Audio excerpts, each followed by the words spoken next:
YouTube, chicks. Get ready. You know what to do, chicks. Look at Chick Smooth. Hey, Chick Smooth. Appreciate all the coverage that you've been doing. I've been watching your shit for a while. I just subscribed to your shit too, bro. What's up, everybody? It's your boy Brett Fox reporting from the Chicks Universe, and today we are talking about this situation going on with Jess Hilarious and the Breakfast Club.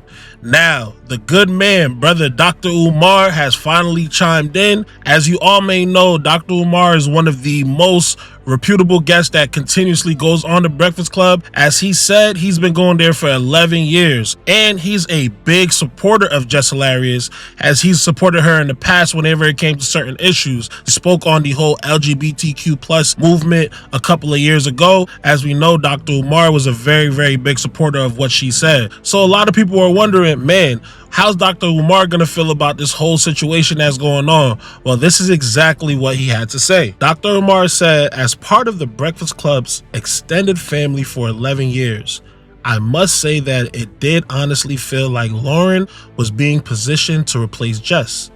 I think both queens are great at what they do and bring a completely different energy from each other, which would allow for the both of them to thrive on the show simultaneously.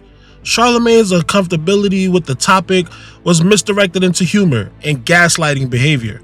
While Envy was serious and stayed on topic, both of my brothers seemed to act as if they didn't know where she was coming from, which I must judge as disingenuous. Fellas, decide if Loren is staying or going. If she's staying, then give her a clearly defined role in a segment that is completely different from Jess with the mess. Personally, I want both sisters to stay, as it balances out perfectly the masculine and feminine energies of the Breakfast Club. Work it out, family. I have faith in all of you. Dr. Umar. Now, it's kind of dope that Dr. Umar is the voice of reason in all of this, and I feel like he's kind of parodying what a lot of people's sentiment on this situation is. Now, don't get it twisted. Jess did act really irrational in the way that she did what she did. However, I'm a big fan of not really getting too caught up in the delivery and actually deciphering the message. Now, we all know that, you know, what she did was kind of like outlandish, the way she went about it, the avenues that she chose, the words that she chose, and just her entire demeanor just came off extremely unprofessional. A lot of people were thinking that she was 100% going to be fired. I'm pretty sure a lot of people were surprised to even see her on the show this morning. But at the same time, if you are familiar with corporate culture, which I am personally, then you are familiar with the term called forcing out. Now, what is forcing out? Forcing out is pretty much where your boss and his colleagues pretty much get together, whether it's spoken on or not. They all kind of have the same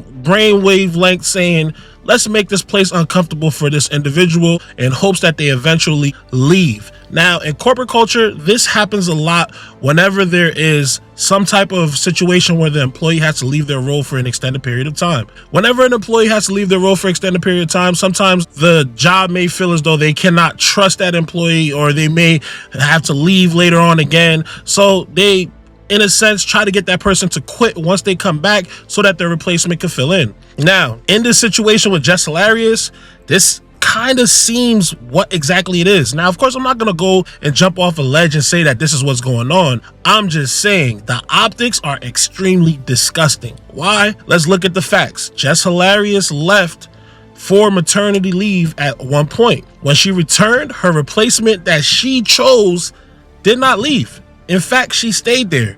And honestly, per New York law, it's low-key illegal what they did. Why? Because Jess Hilarious and Loren's job roles probably intermingle exactly. And I get it. They started spewing out that rhetoric that, hey, she's here as a producer. Now, to most people, they'll be like, oh, okay, she's there as a producer. What that sounds like to me is CYA. Cover your... You get what I'm saying? Because if you're keeping her on as a producer, however, the role that she's actually carrying out is Jess's role, that's kind of like a loophole to get around New York law. Now, the way New York law is set up is you cannot have somebody who comes back, for instance, as leave. Not to say that the replacement can't stay. The replacement can't exactly have the same exact role as the person that was on leave. I guess what it could seem like is like they're trying to get around it by simply keeping Loren on to do Jess's job, but keeping her title as a producer. Now, me personally, when I see little tactics like that, it starts to raise a little bit of a red flag. Now, just to be fair, of course, this could all be a coincidence. But at the same time, I don't know. It looks kind of fishy. And at the same time, this doesn't dissolve Jess Hilarious from her responsibility for maintaining herself as a professional. Even if you know they're trying to force you out and make things uncomfortable, really shouldn't take the bait, right?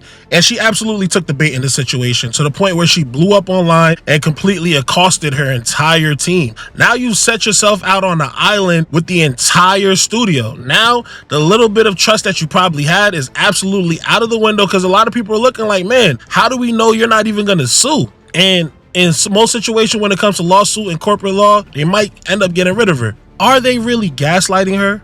Or is Jess just really just jumping to a bunch of conclusions? Now, when they did check her and, you know, pretty much try to go back and forth with her in person, it seemed like she really couldn't keep up with the conversation. Now, a lot of people are not really good conversing in situations of confrontation. So I'm gonna help Jess out here a little bit, okay? Just so we can all stay on the same page. Now, the facts of the situation, right? Jess Hilarious put out for maternity leave. Jess chose a replacement. Jess came back from maternity leave. Said replacement did not leave. Now, automatically, it's already an uncomfortable environment. Why? Because think about it. The person that was here that was supposed to just be filling in for me temporarily is still here after day 2. And I'm not getting any explanation as to why she is still in the room, as to why she still is doing my role.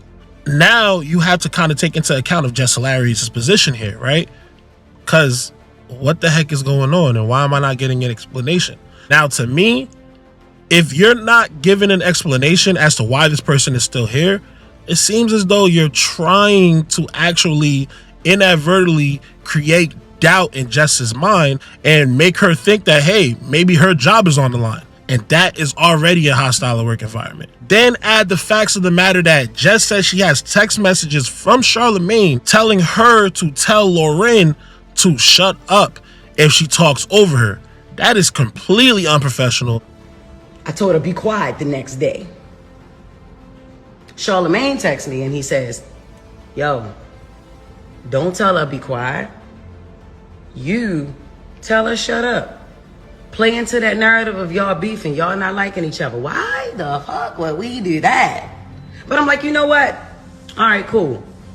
She cool with it, I'm cool with it, because I'm not a be quiet type of bitch anyway. I am a shut up type of bitch. Ask my kids, right? Even the 7-month-old, ask her. So then I asked again, I'm like, all right, so she's gonna be the 4th host. That's what it is. Whenever we do find that, you know what I'm saying, it's just a bunch of beating around the bush, y'all.